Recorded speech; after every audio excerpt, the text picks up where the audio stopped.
From season 4 episode 8 release हो चुका है और ऑनेस्टली मुझे लगता है कि इस एपिसोड ने कंप्लीट पाथ सेट कर दिया है टुवर्ड्स द फिनाले, क्योंकि इस एपिसोड में हमें हेनरी के विजन्स के बारे में शॉकिंग रिविलेशंस मिलते हैं। फातिमा की कंडीशन और भी ज्यादा डेंजरस हो चुकी है, बॉयड का मानसिक संतुलन फिर से खराब होता जा रहा है और man in the yellow finally Tabitha के सामने आ जाता है। और जो बातें वो टैबिथा से करता है उससे ऐसा लगता है कि टाउन का असली गेम तो अब शुरू होने वाला है। मुझे लगता है कि इस एपिसोड ने हमें सीजन फिनाले के बारे में बहुत ही बड़ा वार्निंग साइन दिया है, क्योंकि जितने भी क्लूज हमें मिले हैं वो सब एक ही डायरेक्शन में पॉइंट कर रहे हैं कि जेड और टैबिथा का प्लान बहुत ही बुरी तरह फेल होने वाला है। तो आज के इस वीडियो में हम एपिसोड 8 का डिटेल में ब्रेक डाउन करने वाले हैं, हिडन क्लूज डिस्कस करने वाले हैं और जानेंगे कि आगे क्या हो सकता है। तो बिना किसी तोड़फोड़ के चलिए शुरू करते हैं। तो गाइस, एपिसोड की शुरुआत रॉजर के आफ्टरमैथ से होती है। हमने देखा कि उन डॉल्स ने रॉजर को उनकी तरह ही बना दिया था। उसके बाद में सोफिया ने उस अंडे को फोड़कर एक अजीब रिचुअल के थ्रू उसे वापस जिंदा कर दिया। लेकिन यहाँ सबसे इंटरेस्टिंग बात ये थी कि रॉजर अब नॉर्मल इंसान नहीं रहा, वो कम्प्लीटली कुछ अलग ही प्राणी बन गया था। और गाइस, डॉल्स की तरह रॉजर पर भी तलिस्मन काम नहीं कर रहे थे। और दूसरी तरफ हमें पता चलता है कि टोटम्स उसे मार सकते हैं, क्योंकि रॉजर को उन डॉल्स ने ही बनाया था। और मुझे लगता है शो फ्यूचर में इस ट्रांसफॉर्मेशन को कुछ अलग तरीके से किसी और पर ट्राई जरूर करेगा। नहीं, मैं फातिमा की बात नहीं कर रहा, बट उसका केस भी काफी इंटरेस्टिंग है। करते हैं उसकी भी बात करते हैं, because I think she is going to join Smiley in future. और हाँ, एक और थ्योरी जो मुझे इंटरेस्टिंग लगती है वो है कि इस टाउन में कुछ भी परमानेंटली डेड नहीं रहता। मैरिएला भी इसी बात का हिंट देती है। और अगर ये सच है तो रॉजर का स्टोरी आर्क कभी खत्म नहीं हुआ है। मुझे लगता है फ्यूचर एपिसोड में वो हमें किसी और फॉर्म में देखने को मिलेगा, बट उन्होंने तो उसकी बॉडी जला दी। तो आई डोंट नो कि वो वापस स्माइली की तरह पैदा होगा या किसी और चीज में ट्रांसफॉर्म हो जाएगा। बट उनका क्या जो जिंदा होकर भी मरना चाहते हैं, बिकॉज़ उन्हें मैन इन द येलो अजीब अजीब सपने दिखा रहा है। जी हाँ, मैं हेनरी की बात कर रहा हूँ। और ऑनेस्टली मुझे लगता है कि हेनरी इस वक्त सबसे डेंजरस पोजीशन पर है, क्योंकि वो रियलिटी और इल्यूजन के बीच में फंस चुका है। हॉस्पिटल में जो विजन्स हेनरी को दिख रहे हैं वो मुझे नहीं लगता सच है। ये सब सोफिया का मैनिपुलेशन है। हमने देखा था कि सोफिया ने हेनरी के ड्रिंक में अपना ब्लड मिलाया था और ये बेवड़ा भी उस ड्रिंक को गटक कर पी गया। और उसके बाद से ही उसे ये स्ट्रेंज विजन्स दिखने लग गए थे। और अभी तक हॉस्पिटल रूम येलो कलर का होने से ही डाउट आ रहा था, बट अब तो कंफर्म हो चुका है कि ये सब तो मैन इन द येलो का ही किया धरा है। एक तो वो विक्टर का नॉर्मल बिहेव करना मेरी आंखों में चुभ रहा है, और यहाँ विक्टर बताता है कि उसकी माँ यानी मिरिंडा प्लेन से आ रही है और एलोइस एक टीचर है। अब अगर आप लोग इस सीन को हेनरी के टाउन में आने वाली पहले की रियलिटी से कंपेयर करें तो आपको क्लियर फील होगा कि हेनरी पहले कितना ज्यादा अकेला था। उसने कितना लंबा समय उसकी फैमिली के बिना अकेले स्पेंड किया है, और इसी बात का फायदा उठाकर मैन इन द येलो उसे इस तरह के विजन्स दिखा रहा है। और हेनरी के पास्ट के हिसाब से ये विजन्स कुछ ज्यादा ही अच्छे हैं, जिससे ये तो ऑब्वियस है कि हेनरी इन विजन्स को ही रियलिटी समझ रहा है। और ऊपर से ये डॉक्टर हेनरी को बोलती है कि अगर आप यहाँ पर रहना चाहते हो तो आपको उस भ्रम को जबरदस्ती तोड़ना होगा। और गाइस, जरा इस डॉक्टर का थोबड़ा जरा ध्यान से देखना, ये बिल्कुल उस डांसर गर्ल की तरह दिख रही है जिसे हमने बॉयड के विजन्स में देखा था। Well, back to the point, अगर उस डॉक्टर की बात आपको भी हेनरी की तरह पता नहीं चली तो बता दूं कि इनडायरेक्टली वो हेनरी को सुसाइड करने के लिए बोल रही है। और मुझे लगता है कि अगले एपिसोड में वो यही करने वाला है, क्योंकि गाइस बुड्ढा पूरी तरह से बौखला चुका है। या फिर ऐसा हो सकता है कि man in the yellow Henry के थ्रू टाउन को डिवाइड करने की कोशिश करेगा, ताकि जेड के प्लान में परेशानी आ जाए, जिससे एक साइड होंगे जेड और टैबिथा और दूसरे साइड होंगे हेनरी और टाउन के सारे लोग। और गाइस, इससे कुछ याद आया? याद करो, जेड जब अपनी मशरूम ट्रिप में पास्ट के वर्जन्स को देखने गया था तो उन पास्ट के सारे वर्जन्स को मॉन्स्टर ने नहीं मारा था, बल्कि उन्हें मारा था इन टाउन के लोगों ने। और हाँ गाइस, हो सकता है कि सोफिया हेनरी को मैनिपुलेट करके यही चीज रिपीट करने की कोशिश कर रही हो। गाइस, कमेंट से बताना आपके क्या थॉट्स है इस थ्योरी पर। और गाइस, हेनरी के विजन का सबसे शॉकिंग पार्ट था एलोइस। हम सबको लगता था कि एलोइस मर चुकी है, लेकिन इन विजन्स में हमें बताया जाता है कि एलोइस अभी भी जिंदा है और वो हॉस्पिटल आ रही है हेनरी से मिलने के लिए। गाइस, पर्सनली बताओ तो मुझे लगता है कि एलोइस अभी भी जिंदा है। ने कभी उसकी बॉडी देखी ही नहीं। और गाइस, मैंने आज तक जितने भी टीवी शोज देखे उनसे मुझे एक चीज तो सीखने को मिली है कि किसी भी कैरेक्टर को मरा हुआ तब तक मत समझना जब तक तुम उसकी डेड बॉडी देख ना लो। अगर तुम्हें सही में डेड बॉडी दिख रही है तभी यकीन करना कि कैरेक्टर मर गया है। ऊपर से उल्टा कुछ कैरेक्टर की तो डेड बॉडी दिखाने के बाद भी वो लोग जिंदा हो जाते हैं। तो जब तक डेड बॉडी दिखती नहीं तब तक बिल्कुल मत बोलना कि वो कैरेक्टर मर चुका है। इसलिए मुझे लगता है कि एलोइस फ्यूचर में रिटर्न करने वाली है। तो गाइस, अब बात करते हैं उस औरत की जो मरे हुए मॉन्स्टर को फिर से जिंदा कर देती है। यस गाइस, इट्स अवर फातिमा। पिछले एपिसोड में हमने देखा कि फातिमा कुछ सेकंड के लिए स्माइली को कंट्रोल कर लेती और इसी वजह से केनी की जान बचती है। लेकिन हर पावर को यूज करने की एक प्राइस होती है और फातिमा उस प्राइस को पे कर रही है। उसके स्टमक पर स्ट्रेंज वेन्स नजर आ रही है और यहाँ पर क्रिस्टी बता रही है कि फातिमा का ब्लड प्रेशर 53/33 है और उसका heart rate 19 beats per minute है। अब एक नॉर्मल पर्सन का ब्लड प्रेशर 120/80 होना चाहिए और उसका heart rate 60 to 100 beats per minute होना चाहिए। तो अब आप लोगों को समझ में आ ही चुका होगा कि क्रिस्टी ऐसा क्यों बोल रही थी कि मेडिकली फातिमा को जिंदा भी नहीं होना चाहिए था, और फिर भी वो जिंदा है। और इसी वजह से मुझे लगता है कि फातिमा की बॉडी में भी किसी तरह का ट्रांसफॉर्मेशन चल रहा है। बट क्वेश्चन ये है कि क्या फातिमा मॉन्स्टर बन जाएगी या फिर वो किसी और चीज में ट्रांसफॉर्म हो जाएगी। और गाइस, अगर फातिमा स्माइली को कंट्रोल कर सकती है तो क्या स्माइली भी फातिमा को कंट्रोल कर सकता है? क्योंकि गाइस, अगर ऐसा हुआ then it's gonna be a complete chaos situation in finale, क्योंकि फातिमा भी मेन कैरेक्टर में से एक है, तो उसे भी फिनाले के टाइम कोई ना कोई मेजर रोल तो 100% दिया ही जाएगा। और उस टाइम पर अगर स्माइली ने फातिमा को कंट्रोल कर लिया तो भाई सिर्फ फातिमा नहीं बल्कि सबके सब मरेंगे। और गाइस एपिसोड में विक्टर और ईथन के बीच का कॉन्वर्सेशन भी बहुत ही इंपॉर्टेंट था। विक्टर को लगता है कि इस बार Ethan as a last survivor बचेगा, बिल्कुल वैसे ही जैसे पहले विक्टर अकेला सर्वाइवर बच गया था जब मैन इन द येलो ने टाउन में सारे लोगों को मार दिया था। और ऑनेस्टली जितने भी क्लूज शो ने दिए हैं वो सब इसी डायरेक्शन में पॉइंट करते हैं, क्योंकि बॉय इन द व्हाइट पहले विक्टर को दिखता था जो अब ईथन को दिखता है। विक्टर और ईथन के एक्सपीरियंस काफी सिमिलर है। और गाइस अब तो ईथन भी ड्राइंग्स बनाना शुरू कर चुका है। शो हमें इनडायरेक्टली बताने की कोशिश कर रहा है कि मैन इन द येलो सबको मार देगा और ईथन फ्यूचर में अकेला सर्वाइवर बच जाएगा। बट आई डोंट थिंक ऐसा कुछ होगा, क्योंकि अगर ऐसा हुआ तो स्टोरी फिर से वही आ जाएगी जहाँ से शुरू हुई थी। और हाँ गाइस इस एपिसोड में हमें फाइनली पता चल गया कि विक्टर इतने सालों से सर्वाइव कैसे कर रहा है। उसकी हेल्प इसी व्हाइट यूनिफॉर्म वाले लड़के ने की थी और इसका हमें पहले से अंदाजा लग चुका था। उसने विक्टर को पीच ट्रक तक गाइड किया जहाँ विक्टर सालों तक कैंड पीच को खाकर सर्वाइव कर रहा था। लेकिन एक इंटरेस्टिंग मिस्ट्री अभी भी बाकी है। बॉय इन द व्हाइट ने कहा था कि सर्वाइव करने के लिए इन 3 चीजों की सबसे ज्यादा जरूरत होगी, लेकिन एपिसोड में सिर्फ 2 ही चीजों का मेंशन होता है। एक तो है फूड और दूसरी है कंपेनियनशिप। तो तीसरी चीज क्या है? अगर फ्रॉम कोई नॉर्मल शो होता तो मैं इजीली बोल सकता था कि वाटर या फिर क्लोथ्स, बट हम फ्रॉम की बात कर रहे हैं और यहाँ पर कुछ भी नॉर्मल नहीं होता। जब भी कोई कैरेक्टर कुछ इंपॉर्टेंट चीज बता रहा होता है तब कोई ना कोई भड़वा आकर बीच में इंटरप्ट कर ही देगा। अभी अगर यहाँ पर टैबिथा विक्टर को रोकती नहीं तो वो ऑलमोस्ट उसका पास्ट बता ही रहा था कि बॉय इन द व्हाइट ने विक्टर को इतने सालों से टाउन के बारे में क्या क्या बताया, man in the yellow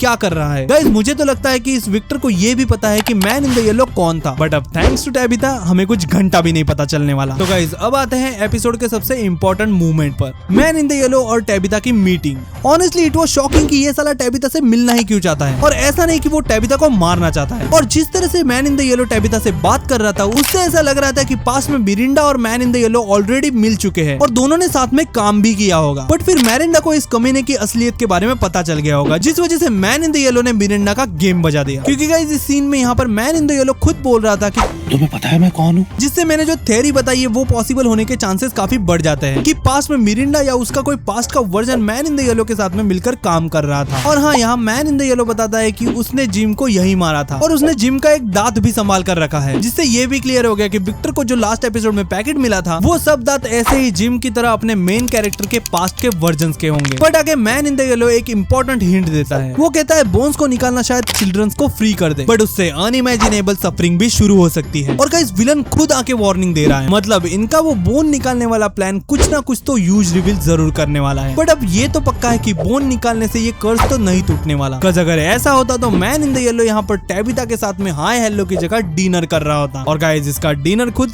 Tabitha होती। और गाइस यहाँ पर जो जेड का प्लान है कि कार की फोर्स को यूज करके बॉटल ट्री को उखाड़ देंगे, मुझे नहीं लगता कि ऐसा कुछ होने वाला है, क्योंकि गाइस वो बॉटल ट्री टेलीपोर्टेशन का काम करता है। आई डोंट थिंक कि ये लोग इस पेड़ को हिला भी सकते हैं। ऊपर से बॉयड ने इस प्लान को साफ मना कर दिया। और गाइस अब बॉयड की बात करें तो इन सब चीजों के बीच में बॉयड की मेंटल सिचुएशन और खराब होती जा रही है। उसे फिर से कुछ ज्यादा ही हेलुसिनेशंस दिख रहे हैं, गन शॉट सुनाई दे रहे हैं, उसकी डेड वाइफ एबी भी नजर आ रही है, फादर खत्री भी उसे बार बार दिखाई दे रहा है। लेकिन इस एपिसोड में फादर खत्री बॉयड को एक बहुत ही सही लाइन बोलता है कि तुम सबको नहीं बचा सकते, अगर तुम्हें यहाँ से निकलना है तो कुछ लोगों को अपनी लाइफ सेक्रीफाइस करनी ही पड़ेगी। और गाइस मुझे लगता है कि यही बात फिनाले में बॉयड को जेड का प्लान सपोर्ट करने के लिए मजबूर कर देगी। तो अब सवाल है कि फाइनल एपिसोड्स पे क्या होने वाला है। गाइस मेरी प्रेडिक्शन है कि बॉयड फाइनली जेड का प्लान अप्रूव करेगा। 2 टीम्स बनेगी, एक जाएगी टनल्स में और दूसरी उस बॉटल ट्री को उखाड़ने की कोशिश करेगी। टनल्स वाली टीम बोन्स को निकालने में कामयाब तो हो जाएगी, बट दूसरी टीम जो बॉटल ट्री को उखाड़ने की कोशिश कर रही है वो बुरी तरह फेल हो जाएगी, जिस वजह से टनल वाली टीम पर मॉन्स्टर अटैक कर देंगे। और गाइस यहाँ पर 100% कुछ ना कुछ कैरेक्टर्स मर जाएंगे। और गाइस इस तरह सीजन 4 एक मैसिव क्लिफ हैंगर पर खत्म हो जाएगा, जहाँ हमारे मेन कैरेक्टर सबसे बुरी सिचुएशंस में होंगे। लेकिन गाइस क्लियर कर देता हूँ कि ये सब एक सिर्फ थियरी है। आई एम नॉट सेइंग कि 100% ऐसा ही होगा। बाकी आपको क्या लगता है, क्या फातिमा मॉन्स्टर बन जाएगी, क्या एलोय सच में जिंदा है, और सबसे इंपॉर्टेंट क्या जेड और टैबिथा का प्लान सक्सेसफुल होगा या कंप्लीटली फेल? गाइस अपनी सारी थियरीज कमेंट्स में जरूर बताना। बाकी वीडियो पसंद आया तो लाइक कर देना, इस हाइप के बटन को भी दबा देना और गाइस प्लीज चैनल को सब्सक्राइब कर दो। बाकी मैं मिलता हूँ आपसे नेक्स्ट वीडियो में, तब तक के लिए stay tuned and be marvellous.